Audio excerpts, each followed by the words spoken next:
Opa, opa, opa, boa noite, meu povo, tudo bem, senhoras e senhores? Estamos aqui agora nessa live ao vivo, né? Na reserva, hoje nesse dia especial. Boa noite a todo mundo que está entrando, vão entrando, meus queridos, minhas queridas. Eu sou Érico Braz, sou convidado pela reserva para fazer parte desse bate-papo entre a gente aqui hoje para falar sobre paternidade, né?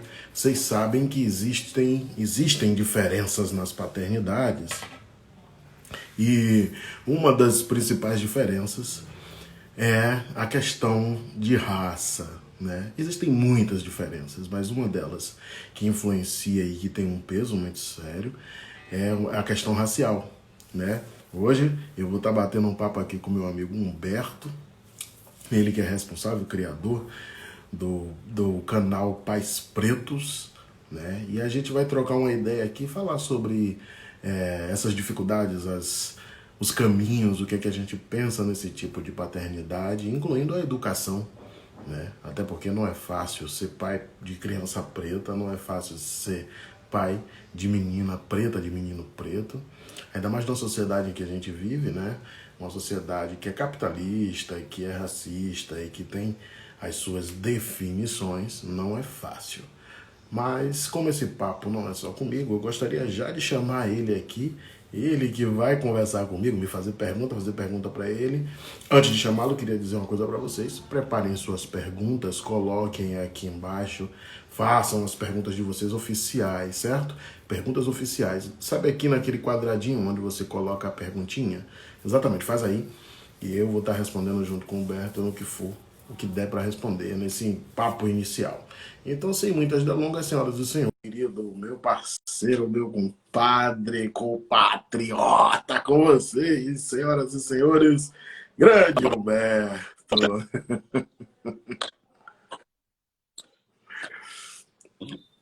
Boa noite, meu Que caro, tudo honra. bem? Tudo bem, graças a Deus. É um privilégio estar aqui, muito importante, dar visibilidade a essa pauta essencial que é a paternidade preta.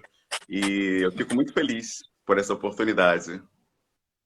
Que maravilha, velho. Sabe que eu sou fã, né, de tudo que você faz, do Pais Pretos, porque é uma iniciativa diferenciada e há muito tempo a gente vem sofrendo com a necessidade de discutir esse assunto.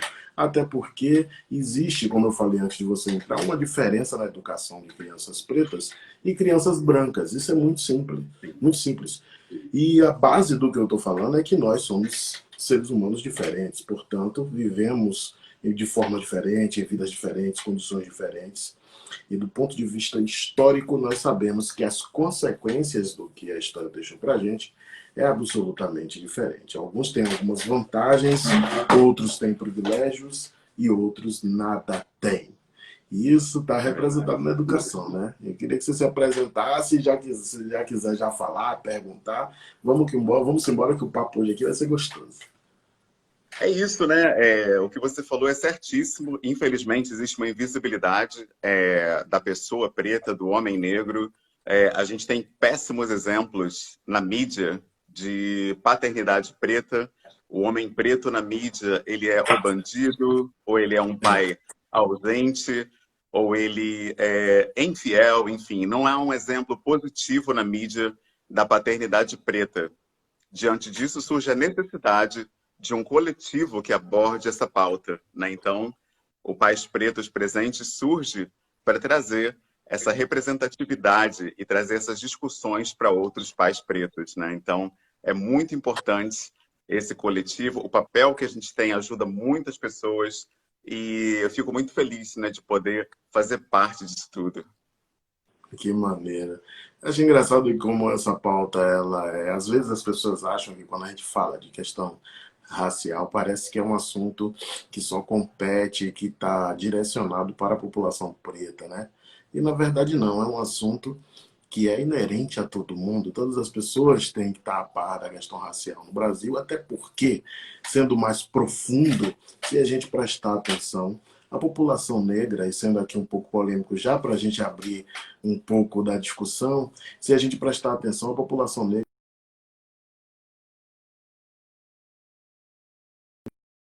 né? A população negra não tem culpa de nada. Nós nunca mandamos em nada nesse país. E as pessoas que mandam nesse país há séculos, elas que construíram o país que nós temos hoje. Então, a população negra não tem culpa de nada, não tem culpa em nada no fato do Brasil ser um país do jeito que é, né? Porque nós nunca fomos dominadores, nós nunca fomos donos do dinheiro, nós nunca fomos donos das empresas e sequer nós sentamos em cadeiras de poder, né? Onde tem a É verdade. caneta, onde tem o cheque, onde tem a senha, nunca está na mão da gente. Então, só para ser já polêmico, eu fiquei pensando assim, o que é que bate na sua cabeça, meu irmão? O que é que te impulsiona para criar um projeto desse que é o País Pretos?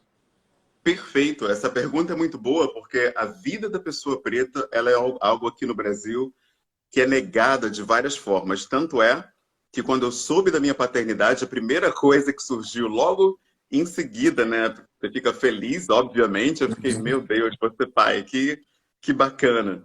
Mas junto com aquela felicidade veio uma angústia, porque eu sei que são vários casos de racismo nesse país. O tempo todo a gente fica sabendo de ataques. A gente presenciou recentemente a nossa irmã Fatu, que mesmo com a pandemia, mesmo tendo aulas online, o racismo chegou até a casa dela através de um grupo de WhatsApp, pessoas fazendo Uhum. piadas. Então, eu já sabia que seria muito complicado ter um filho preto na realidade racista do Brasil. Então, eu perguntei na mídia quem poderia me apresentar pais pretos para me ajudarem nessa caminhada. Então, foi muito importante esse movimento, né, que surgiram diversos pais dando a ideia da gente criar um grupo para trocar sobre as nossas dúvidas, angústias, incertezas e principalmente sobre como empoderar nossos filhos. Então, foi muito importante fazer esse movimento. E aí, do grupo, a partir de um grupo de conversa, se transformou numa rede de apoio. Então, Ótimo.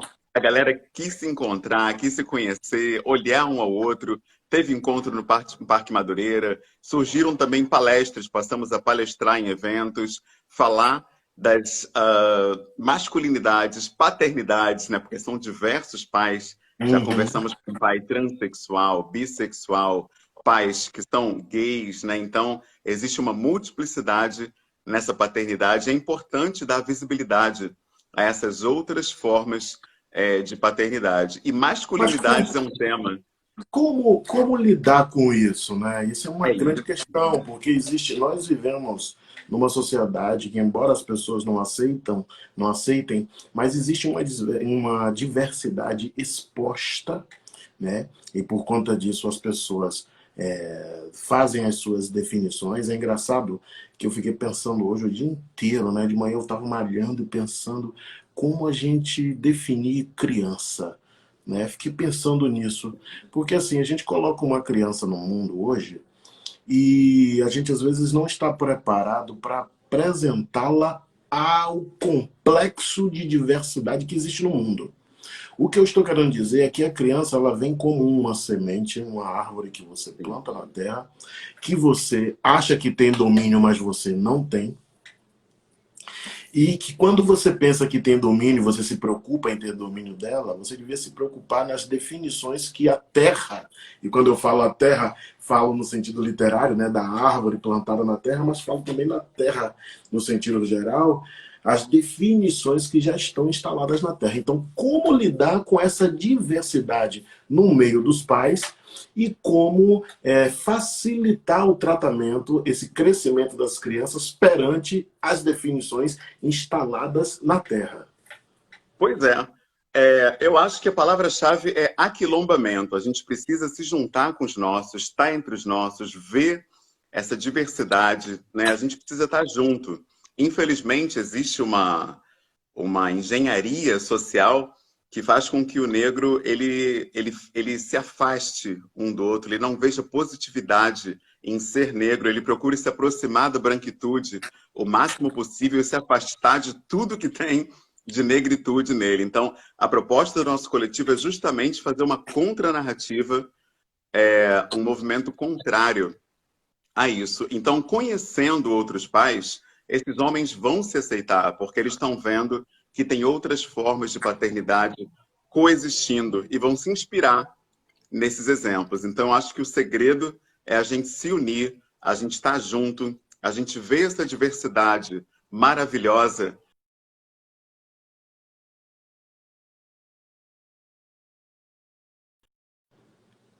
Opa, travou aí um pouquinho? Tem de estar Voltou, junto. voltou. Vai, voltou.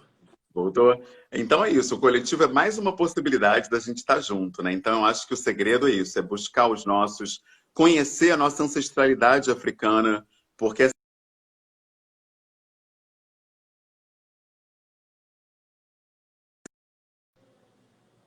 E travou, parece que travou para ele. voltou. Voltou.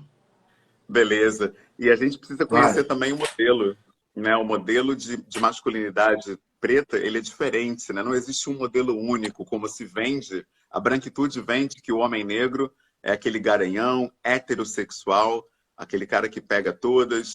E quando, na verdade, a ancestralidade africana, ela abarca toda a diversidade de gênero, de possibilidades. Então a gente precisa conhecer a nossa história, as nossas origens, para se encontrar de verdade.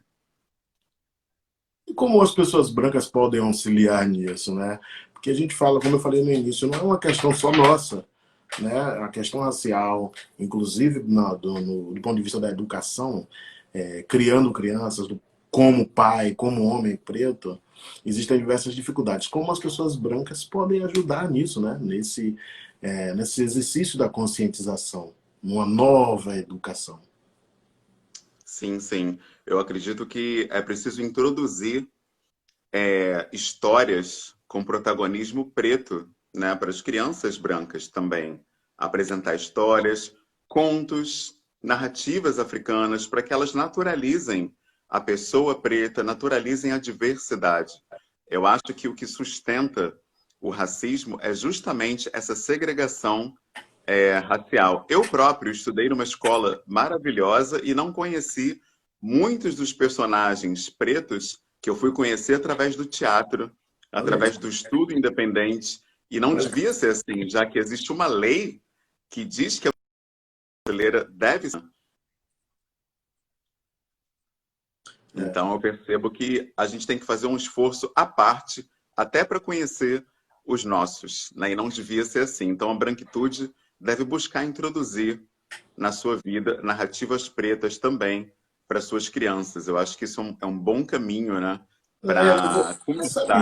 Sabe o que eu acho, às vezes, Humberto, sendo um pouco polêmico aqui, queria que todo mundo que está aí pudesse mandar suas perguntas. Eu acho que não existe um interesse da população não negra em fazer essa imersão, né, nesse outro lado da história. E isso não é o que quando eu faço essa constatação que não existe o interesse do lado branco em fazer essa imersão no outro lado da história e oferecer isso para os seus filhos como educação, e uma educação que realmente constrói o cidadão, né, constrói a cidadania. Quando eu digo que não há interesse, é porque nós sabemos que quando você mergulha na questão racial no Brasil, você vai se deparar com feridas abertas muito grandes, com É situações muito verdade. expostas, né, que às vezes as pessoas que podem, as pessoas que não são negras, preferem pular, passar por cima, e acham que protegendo os seus filhos do conhecimento dessa realidade na nossa nação, da nossa história, elas vão estar construindo cidadãos mais fortes e etc. O contrário, eu acho que de certa forma estão contribuindo para a continuidade do genocídio, da discriminação e da disparidade, do distanciamento absoluto, né, que é o apartheid brasileiro. E eu digo É isso porque verdade. isso está representado nas escolas, na verdade. Eu estou falando assim porque nas escolas, como você mesmo falou, não existe o interesse, e quando há o interesse, a gente esbarra numa situação que é muito comum, que é a questão da religiosidade, que é Sim, bastante subjetivo, dos professores, dos orientadores. Não é? Nós vivemos num país que se católico, né? Muita gente que é católico frequenta outros segmentos, mas não fala, diz que é católico e muitos são de fato. Mas existe o protestantismo que está presente também na nossa nação, e inclusive na sala de aula. E aí existe uma contradição muito grande, porque a maioria dos professores que são evangélicos, eles, de certa forma, praticam a imposição religiosa, né, e impedem que as crianças pretas e as crianças brancas acessem a história, não a religiosidade. Estou falando a história, a cultura africana. Então existe uma confusão muito grande. Ou seja, por conta da religiosidade, da subjetividade dos professores, impede-se os alunos, o alunado, negros e brancos, de aprenderem sobre a humanidade, de aprenderem sobre a própria história, né? De aprenderem a verdadeira história do Brasil, que ela é muito mais bonita quando a gente consegue ultrapassar os limites da escravidão, né? E quando eu digo ultrapassar os limites da escravidão, é justamente mostrar para a criança que o negro ele existe antes de ser escravizado. Ele era africano. Ele tinha o seu bairro, a sua comunidade. Existe uma diferença entre os povos africanos e os povos europeus, né? As crianças são acostumadas a viver eurocentricamente dentro de casa com seus pais, na verdade. Eles ficam ali imitando um padrão europeu que nem sabem direito que existe um outro modelo de sociedade em que a mulher manda na casa, em que o mais velho é mais importante porque ele é detentor de conhecimentos, É né? verdade. Na sociedade dos países africanos, hoje muito menos, porque muitos foram colonizados e o Ocidente, a ocidentalização, ela transpassou como uma espada a educação no continente africano. Né? Então, muitos homens pretos já não fazem mais porque foram ocidentalizados. Mas na cultura, por exemplo, nigeriana, chegar, por exemplo, na Nigéria e encontrar alguns lugares em que as mulheres mandam, né? A casa, você pode chegar, você pode ser a pessoa que for.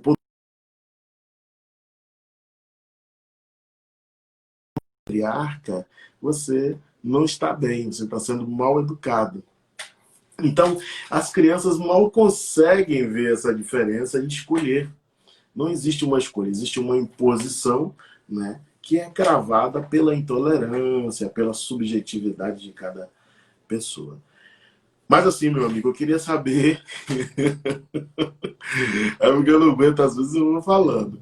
Mas eu queria saber de você, como é você um pai preto? Como é que foi quando você descobriu que ia ser pai assim?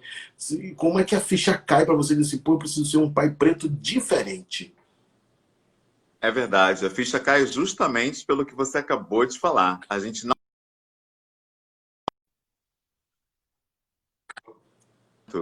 é social. Então a gente tem que fazer por nós. É o nós por nós, né? Que a gente tanto ouve. Eu acho que é por aí mesmo. A gente tem que se aquilombar, buscar entre nós a ancestralidade africana, Aham. conhecer os modelos de masculinidade e paternidade que venham do nosso próprio povo e Sim, olhar para dentro. Eu acho que se a gente esperar da sociedade, a gente não vai muito longe, né? É muito importante esse movimento antirracista, especialmente com o apoio da branquitude, mas a gente sim, deve ter também a nossa proposta, a sim. nossa agenda e o nosso olhar sobre essa pauta, né? Então, eu já tenho aqui livros para o meu filho, eu já tenho desenhos que eu quero que ele assista, eu já estou cercando o meu filho de alto amor, para que ele não seja mais um negro a ter vergonha da sua ancestralidade, da sua herança, dos seus traços, do seu cabelo, do seu nariz, Sim, né? sim. De cada coisa do povo dele. É importante que a gente faça esse movimento desde o nascimento, né, com os nossos filhos. Então, a gente tem olhado para isso no nosso coletivo e é muito lindo ver que isso faz diferença, né? Eu vejo crianças incríveis. Já fizemos lives com crianças que me fizeram chorar. Eu fiz uma live com uma menina chamada Liza Griot, Eu também uma já arte fiz uma educadora com de ela. 10 anos. Nossa, que menina incrível! É, Ela conta histórias de protagonismo preto, ela sabe tocar ela sabe narrar eventos do seu povo, ela se ama com 10 anos de idade. Então é muito lindo ver isso, e o meu sonho é ver meu filho desse jeitinho também, Ah, gostando toma do jeito dele. cuidado. Toma cuidado com isso. Eu tô te dizendo, Opa, toma cuidado, porque é isso. A gente não pode, ou a gente pode, mas a gente precisa projetar demais, né? tomar cuidado para a gente não fazer, não repetir alguns moldes. Vou te dar um exemplo. Quando você era garoto, assim, adolescente, estava estudando, alguém já disse para você, pô, você tem que ser, eu espero você um doutor, um médico, um Ah, advogado. é isso aí. E aí, o que é que deu? É. E esse exemplo que você deu é muito bom, cara, porque eu corri, eu era atleta pelo Fluminense e só falavam nisso, que eu tinha que ter um corredor mesmo e ponto final. Tá vendo? Mas é isso. Eu, por exemplo, quando eu era adolescente, quando eu era criança, eu estava escolhendo ainda coisas, mas já fazia teatro. É impressionante. A minha escolha já estava definida. Mas eu lembro do meu pai, da minha mãe dizendo: tem que pensar em ser um engenheiro, um advogado, um juiz. Pense em ser, tomara que você seja médico. Olha lá, vai casar aos 40, hein? Estudar primeiro. Não sei o quê. Eu fiz tudo ao contrário. Tudo ao contrário. Né? Eu já era artista, eu comecei aos 7, me profissionalizei muito cedo, fui para os palcos cedo, entrei na cena, na televisão, tudo. Não é cedo, mas assim, na contramão de tudo que projetaram para mim. Né? E inclusive dentro desse ambiente também fui na contramão de muita coisa que projetaram para mim. Né? Então a gente tem que tomar também cuidado com essas escolhas. Vou te dar um exemplo, minha filha, por exemplo, deixa ela à vontade. Minha filha, ela está com 17 anos agora, ela vai fazer 18. E tá naquela fase, né? Não me liga, não fala nada, né? Eu fico arrasado. Arrasado, meu irmão, acabado. Não me liga, pergunta as coisas, não responde, fica calada, não sei de nada. Enfim, já desisti de insistir para ficar comigo, porque tá naquela fase, vou para onde eu quiser, faço o que eu quiser e não falo nada, né? E isso eu vou até mostrar. Eu tinha até separado uma foto da gente aqui, ó. Olha isso. Caramba, que linda!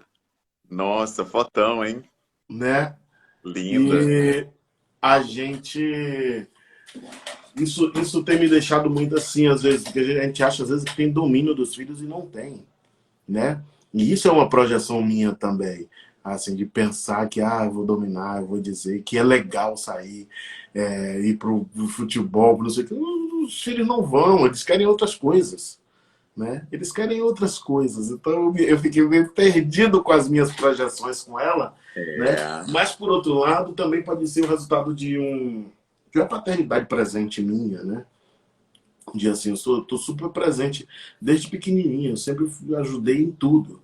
Eu ajudava ela a escolher a roupa, a escolher a comida, pentear o cabelo, a não pentear o cabelo, a não vestir determinadas coisas. Eu achava tudo máximo, às vezes, sabe? E essa foi a forma como eu criei minha filha. E uma coisa importantíssima que aconteceu logo no início. Eu mostrei para ela, quando tive que comprar boneca, essas coisas, comprei duas bonecas. Comprei uma preta logo, claro, e uma branca. Comprei duas bonecas e entreguei para ela as duas.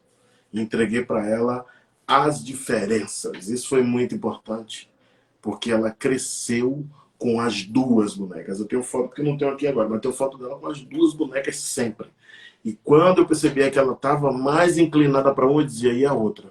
Porque a outra também é boneca, né?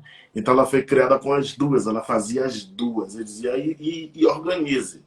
Se hoje você dá banho nessa pretinha, amanhã quem toma banho primeiro é a branquinha e depois alterne. Um dia sim, um dia não. Um dia de cada e faça igual, seja igual, trate igual. E eu criei minha filha assim, impressionante. Como ela entendeu muito rapidamente que a necessidade de igualdade é uma necessidade vital. Sim, A gente só está bem se a gente for tratado com igualdade no sentido pleno da palavra igualdade, em todos os sentidos. com certeza. Então fala tu, joga aí. É isso, você está falando coisas que são fundamentais. Eu acho que a gente, quando tenta assimilar o que a branquitude passa para a gente, às vezes a gente se perde um pouco. Então, É, vai ter vários eventos aí de paternidade e eu estou É, recebendo muitos convites, e eu tô né? sabendo aí, já tô E sabendo de tá cursos. sabendo? Tô sabendo aí que no dia 24, 26 e 28 vocês vão participar do Pai 2020, Pai 2020, né? Que é um evento digital em parceria com o Homem Paterno, é isso? E Papo de É Homem. isso Conte aí aí. pra gente. Me conte aí É que isso. evento Eu é vou esse? falar sobre uma coisa muito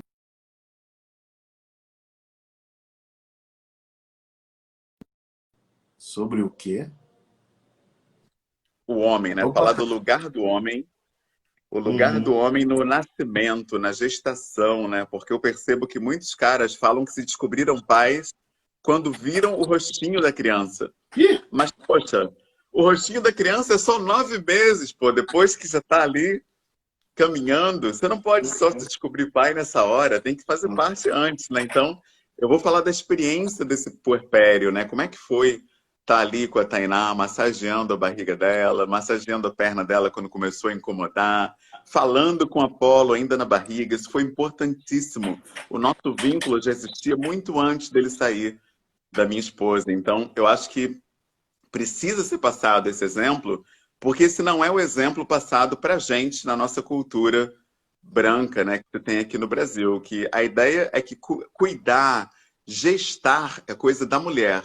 O homem ele vai ver depois, ele vai ensinar a jogar bola, vai ensinar a andar de bicicleta, mas essa coisa da carícia, de ficar junto, do banho, né, da troca de fralda, é jogada toda no colo da mulher. E isso é um absurdo, assim, um absurdo tremendo.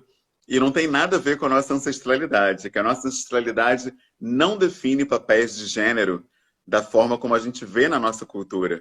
Então é Sim. importante falar sobre isso e eu vou estar pautando esse tema do puerpério e vou falar também da paternidade preta, que é uma paternidade cheia de especificidades. A gente tem que tomar cuidado com muita coisa que é vendida para gente, mas que não nos cabe, como por exemplo esse papel do homem, né, que faz e acontece, aquele provedor que é o rei da cocada preta. Isso não é África, né? África é até o contrário, a sociedade matriarcal, a mulher no centro, com uma preponderância. A gente deve respeitar nossas esposas como rainhas que são. Isso na configuração atual, é claro, essa pauta, né? Então, são várias pautas que a gente vai estar trazendo e pontuando nesse evento que é tão importante. Então, já deixo aí o convite para quem quiser fazer parte. Vai ser um evento riquíssimo, né? Fica a dica. Que maravilha. Fiquei curiosíssimo, É, curiosíssimo. Assim, você falou de coisas que a gente, espécie de armadilhas que a gente cai, né? Enquanto homem. Cita aí mais alguma coisa. O que, por exemplo? Do que é que vocês vão falar lá no evento? uma coisa que acontece muito, assim, com o pai, e aí eu acho que não é nem só o pai preto, é a coisa de achar que o homem, ele não deve entrar no universo feminino, né? Você que é pai de menina, Sim, sabe disso até melhor do que eu, né? Que os caras não sabem fazer um penteado na filha, não sabem falar sobre menstruação, não sabem falar sobre sexualidade, nada do universo feminino.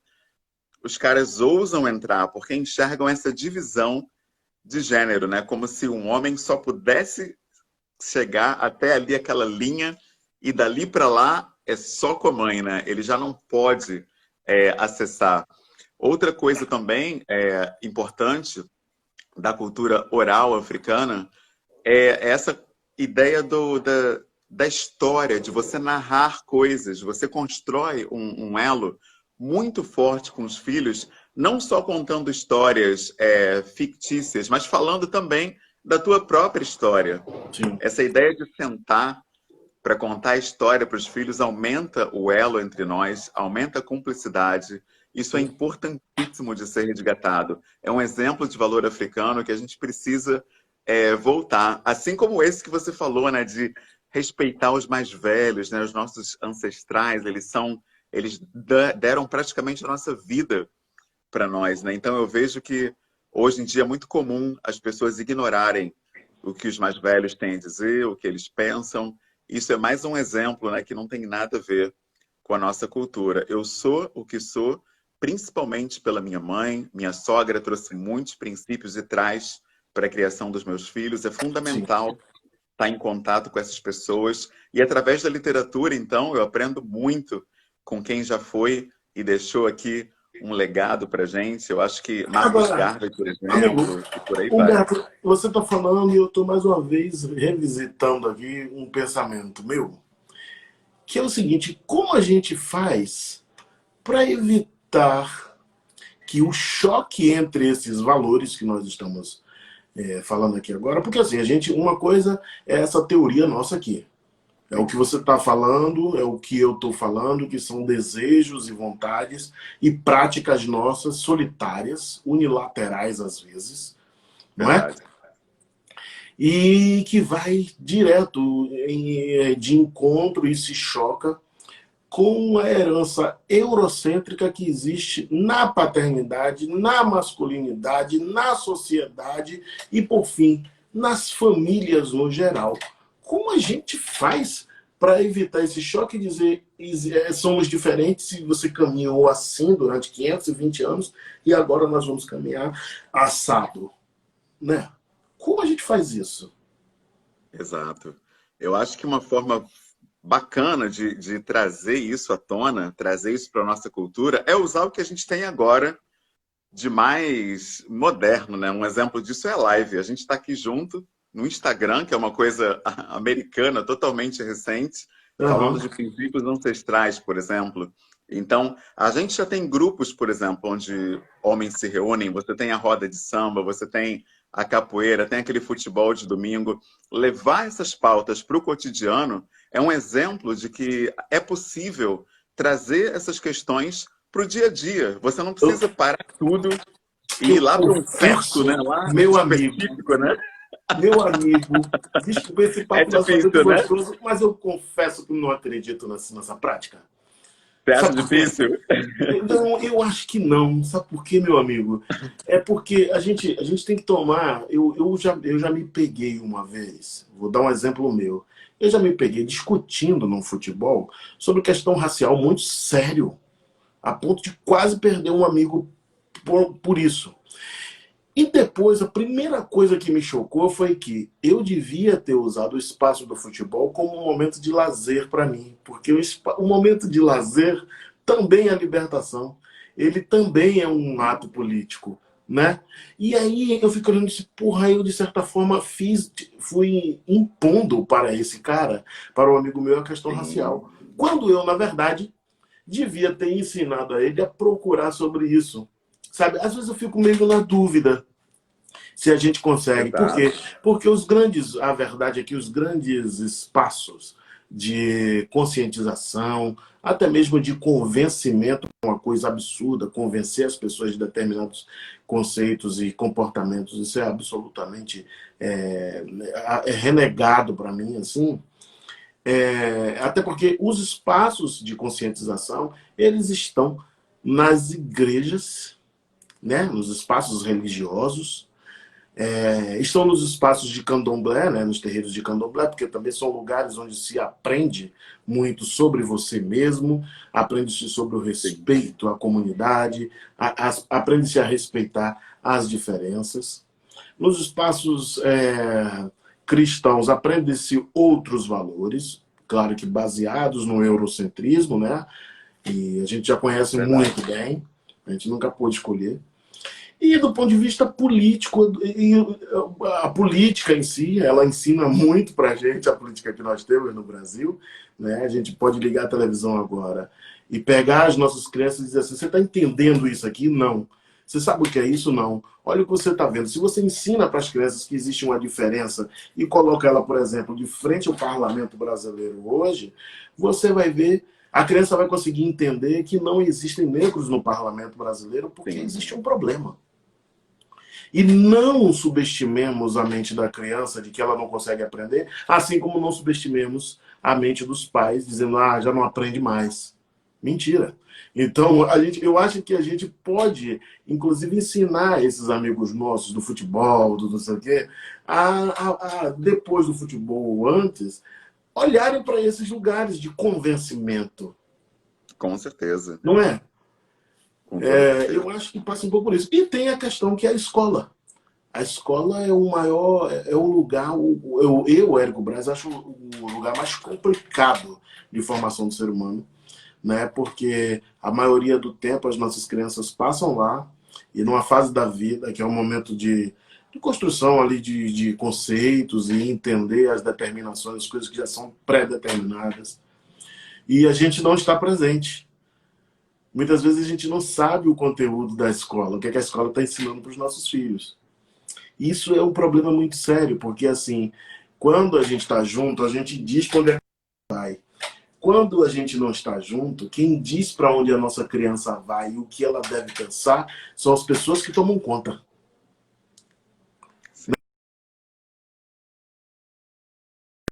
Minha filha, eu já disse a ela, eu não te conheço. Eu não sei quem é você.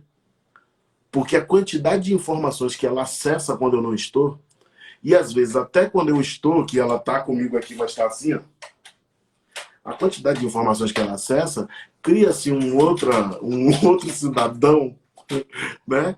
Um ser humano que eu não sei quem é, Sim, sim. né? Então, é por isso que eu pergunto como a gente lida com isso, né?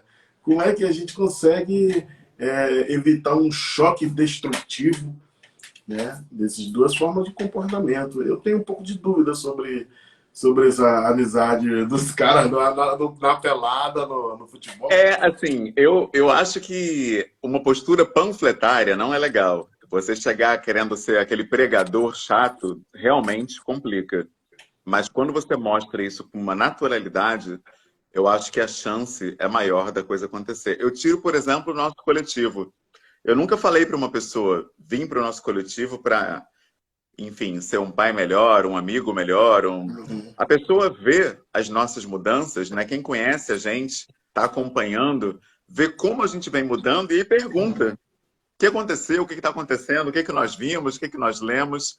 E aí, naturalmente, num papo, a gente passa alguma coisa. Então, eu acho que quando você chega com uma postura meio didática, eu acho que você está pautado numa agenda branca, que é essa agenda do o cara que chega para catequizar o outro. Eu acho que isso não é uma boa, não.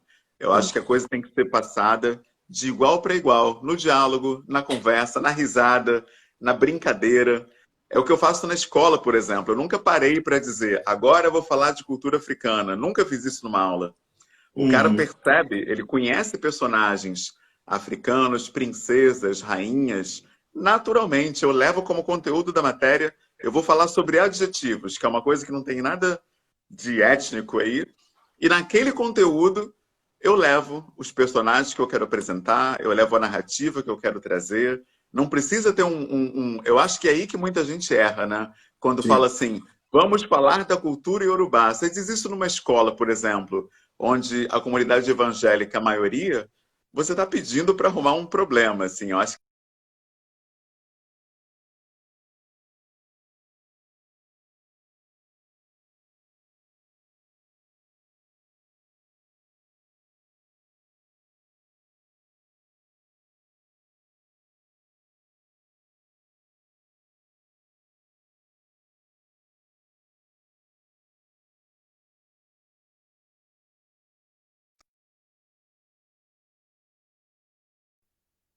deu uma congelada, voltou, voltou, Voltou. voltamos. Então é isso. Tem que ter sabedoria, né, na hora de passar a coisa, né? Tem que ser fluido, sem essa coisa da pregação. Agora, já tem uma pergunta aí, né? O que é privilégio branco? Estão perguntando aqui pra gente. Como ensinar para os brancos, principalmente aqueles que não. Tarará, não sei o quê. Acho que é os que não acreditam que racismo existe. Enfim.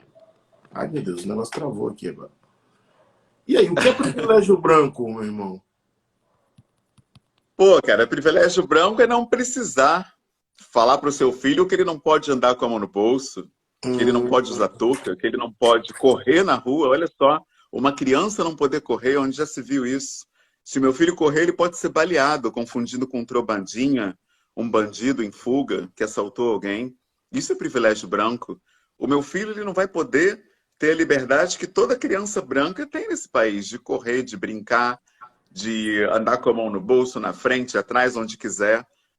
tá sempre com documento, até mesmo se for na esquina comprar uma bala, um doce, tem que estar com documento o tempo todo, porque a criança preta o tempo todo é rotulada como criminosa. Privilégio branco não tem que se preocupar com nada disso.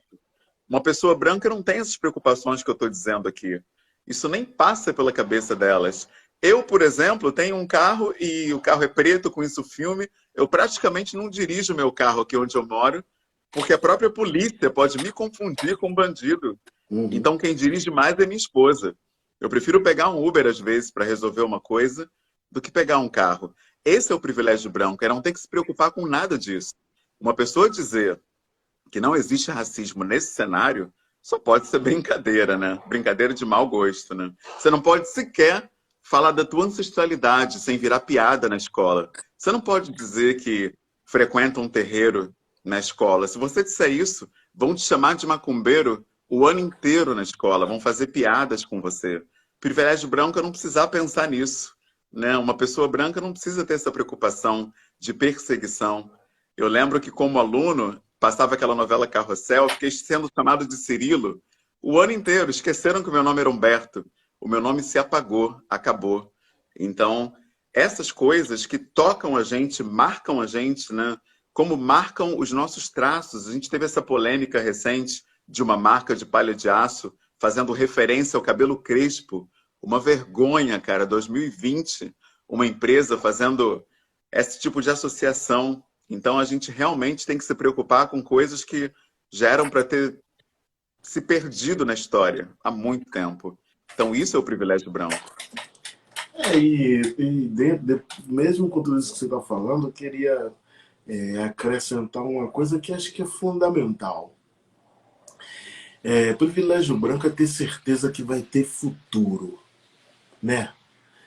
Isso é um privilégio, porque essas pessoas não sabem o quanto um garoto negro, uma menina negra, né, que mora em favela, comunidade na sua maioria, porque são descendentes de africanos escravizados, não sabe se vai ter futuro. E futuro que eu estou falando de uma bifurcação aí, futuro vivo e futuro morto, né?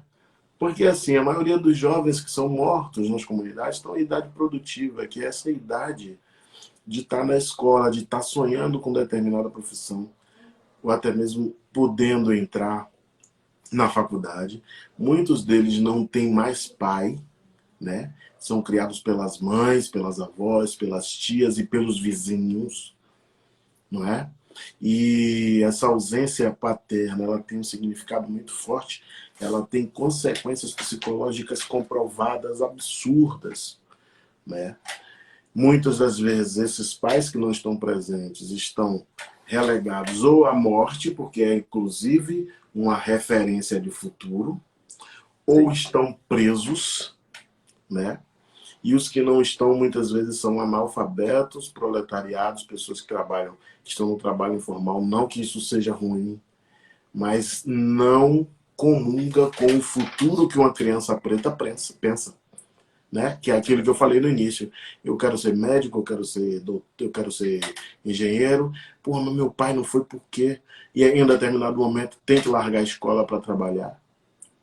Privilégio branco é acordar de manhã e ter a sua mãe em casa e a mãe de uma criança preta que mora do outro lado te chamando, batendo no seu pé para você ir para a escola com seu café pronto, com o carro lá embaixo te esperando. Eu estou falando do ponto de vista material mesmo, né? Privilégio é saber que quando terminar o ano vai viajar para comemorar com as férias, né? Junto com seu pai e sua mãe. Privilégio branco é dizer que meu pai não me pegue na escola não porque eu tenho vergonha. Isso é um privilégio branco. Negro não tem isso.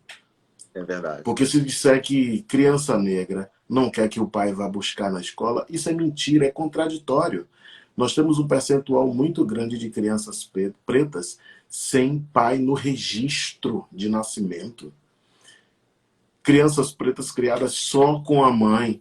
Como que essa teoria e essa prática de que criança não gosta que o pai vai buscar na escola se aplica a crianças pretas? Mentira.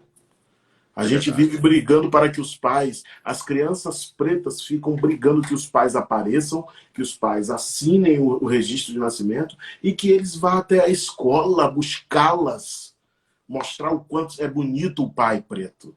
Isso não é de gente preta, criança branca que faz isso.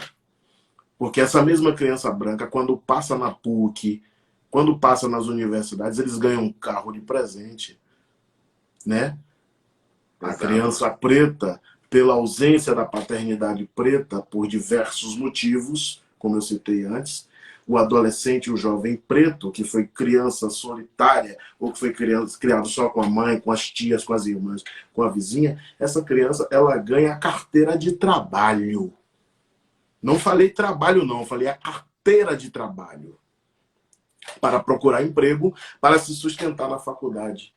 Muitos param no meio do caminho, as mulheres, elas avançam mais, as meninas aprendem que elas avançam mais e elas fazem isso, né? Então, essa paternidade eurocêntrica que nós não aprendemos, tiraram da gente a possibilidade de aprender um outro tipo de paternidade, essa paternidade absolutamente unilateral, como eu costumo dizer, porque só tem um lado, ela não se aplica a crianças negras. Ela não se É verdade. aplica a famílias negras, né?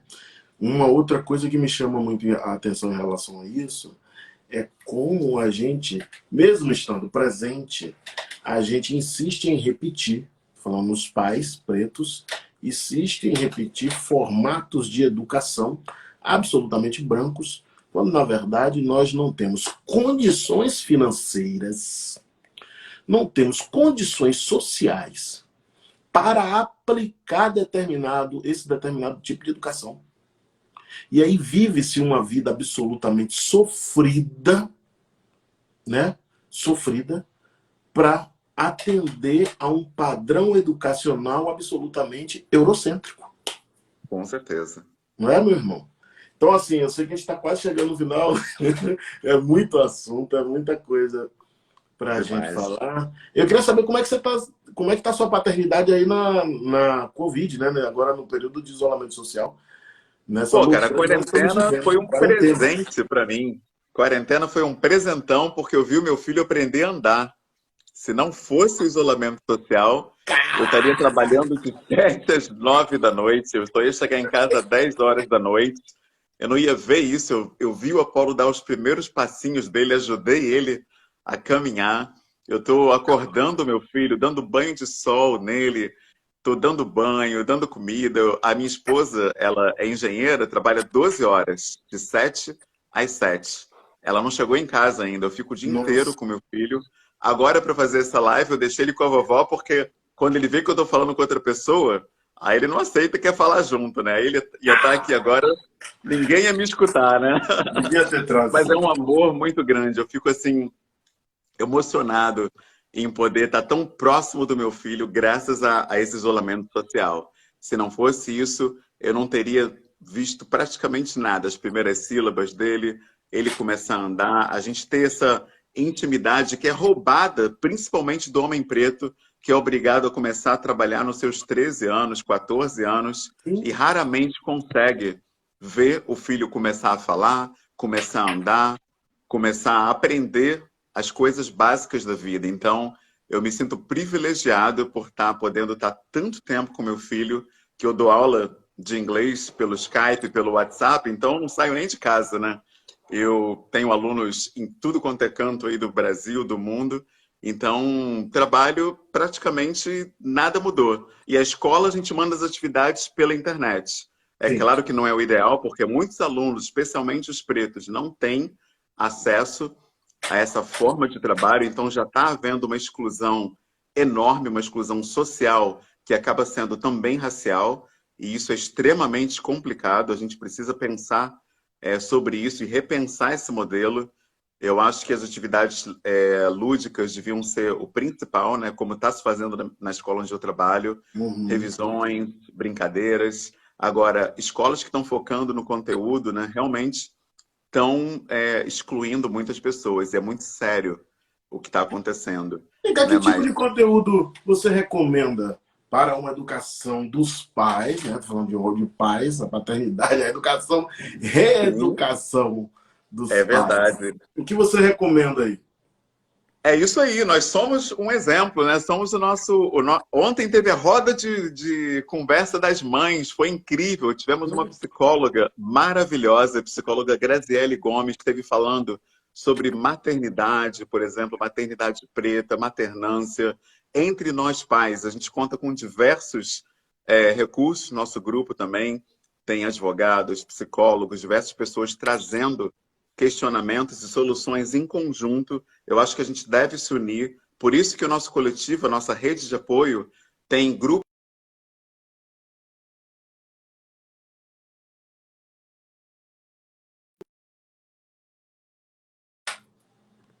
Foca, a gente também olha para os pais e mães brancos de crianças pretas, sejam elas adotivas ou enteados. A gente tem um espaço também para essas pessoas conhecerem o empoderamento negro e poderem empoderar seus filhos, educá-los racialmente. Então é muito importante essa troca. Essa educação vem da conversa, do diálogo. É importantíssimo que a gente faça parte disso. Quem perdeu discussões nossas pode ir lá no nosso canal no YouTube e ver lives passadas. Inclusive, Sim. teve uma live incrível contigo, em que a gente falou da problemática da educação racial no Brasil, que é tão deficitária.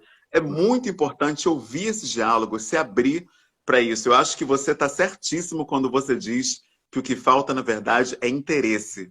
Eu acho que é verdade. Por isso eu estou aqui divulgando formas de se educar racialmente nesse país. Então, temos diversas opções. Então, não tem desculpa, né? Não tem argumento, não precisa Não tem. procurar nada, comprar um livro muito caro que está longe. A gente já leu, a gente está conversando sobre essas pautas. É só chegar, né? Aqui no nosso Instagram, no Pais Pretos, tem um link lá de cadastro para a galera já começar e fazer parte desses grupos. Tem um grupo de estudos no Telegram, por exemplo. Uau. Estamos estudando um livro incrível chamado Espírito da Intimidade, que traz princípios africanos para a criação de filhos, relacionamento conjugal, relacionamento comunitário. É fundamental se aproximar de autores pretos. Eu fiz 5 anos de faculdade, 12 anos de escola e nunca estudei um autor preto no país que tem a Impressionante isso. segunda população maior preta fora de África. Olha só, eu não vi autores pretos em 5 anos estudando na UERJ, que é uma universidade pública, e em 12 anos estudando no Colégio de Aplicação da UERJ, que é uma escola considerada padrão no ensino público brasileiro. Então, Agora essa é a nossa realidade. você acha que isso aí é um desafio? Porque assim, ó, o Helder está perguntando aqui, qual é o maior desafio na construção do homem preto pai? Isso é um desafio? Qual é o maior Com desafio? certeza, você não tem referências, as referências são negativas na mídia, você não tem um exemplo positivo de paternidade, então a gente tem que buscar a nós mesmos. Por isso eu estou dando esse destaque tão grande a rodas de conversa, grupos de apoio. A gente tem que se juntar e aprender com os nossos. Não tem outro caminho, não tem outro canal. Se for esperar aprender da TV e da mídia, só Não vai vai. vir coisa que não presta, né? Olha, Infelizmente, tem gente tem fazendo, nada de positivo. tem gente fazendo perguntas aqui, o cara tá perguntando por que as filhas são mais apegadas aos pais que o filho. Existe isso, Humberto? Existe sim, né? É uma coisa até, acho que é cultural, né? É Não muito sei não. bacana. Eu não É sei, muito porque eu bacana, tenho mas a gente tem que filha. desfazer isso, né? Eu tenho Tem... filha, mas minha filha não é tão Não, é assim. não, rapaz. Nossa, Grudada. lá no coletivo os caras falam que a filha só dorme no colo do pai. É um dengo danado. Mas porque a filha é mais apegada com o pai que o filho? O cara tá perguntando aqui, grande Breno. Que bacana. Os caras se amarram nisso, né? Ficam apaixonados, né? Muito. Cara, Vamos ver. eu não tenho uma explicação, não. Eu acho que, não sei. Existe uma O explicação para isso? Apolo, eu não sei se ele vai se apegar mais à mãe. Por enquanto, eu acho que está 50%. Mas quando ela chega do trabalho, ele me larga e corre para ela. Não quer saber de mim mais. Ai, que maravilha. Velho, eu adorei o nosso papo aqui, viu? Muito Adorei. bom, cara. Adorei. Acho que a gente tem muito... você tem muito o que contribuir, né? A gente tem muito o que fazer. É verdade. Vida longa aos pais pretos, Pais Pretos, né? Que é o canal de vocês. Queria agradecer a Reserva Mini e a Reserva, né? A Reserva em si, porque proporcionou esse momento aqui da gente poder trocar, dialogar e deixar esse material registrado aqui, né? Que é muito importante. Nós estamos com 1 hora de live, que é um tempo assim, considerável, né? De informação e tal. Com E queria te certeza. agradecer, meu irmão, mais uma vez, de te encontrar por aqui. Eu que te agradeço pelo espaço, agradeço a Loja Reserva pela coragem, né? Que a gente sabe que os ataques vêm, a gente sabe que existe até um boicote por parte do público racista, mas a marca teve coragem de se posicionar. Exato. Parabéns à Reserva e à Reserva Mini por esse passo. É muito importante caminhar na direção de uma sociedade mais igualitária e mais justa, especialmente antirracista. Que maravilha, que maravilha. Eu também agradeço. Agradeço a você, a todo mundo, agradecer a nossa equipe, agradecer a reserva e dizer que a gente se encontra lá na frente. Humberto, meu É querido, isso. um abraço para você e até a próxima. Tamo junto, irmão. Já é. Abraço. E maravilha, maravilha, gente. Queridos, muito obrigado, como eu já falei, uma boa noite para vocês. Cuidem dos seus filhos, sejam pais responsáveis e até a próxima. Abraço.